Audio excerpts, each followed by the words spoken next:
ওয়াসি বাবার আজকে দ্বিতীয় রোজা কমপ্লিট, আর রাফিরও রোজা, দ্বিতীয় রোজা। রাফি আজকে ওয়াসির জন্য আস্তা মুরগ পোলাও, এই যে শরবত, এই যে বিট সালাদ, এই যে এটা কি খাসির কাচ্চি, তারপরে হলো তরমুজ, এটা হলো এই যে পেঁপে, এই যে হ্যাঁ অনেক জিনিসপত্র, ইফতার সামগ্রী, জিলাপি, খেজুর, এই সব কিছু রাফি অ্যারেঞ্জ করলো। হ্যাঁ বিটও আনলো,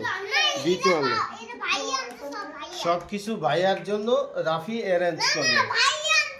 ও এগুলা ভাইয়া কিনে আনছে, আগের বার রাফি আনছিল, আজকে সব ওয়াসি আনছে। ঠিক আছে না, হ্যাঁ ওটা ফেলে দিয়ে আসো। রাফি ভালো কাজও করতেছে, আমাদেরকে হেল্প করছে, সবাইকে হেল্প করছে। হ্যাঁ ওকে ঠিক আছে আজকে মতো।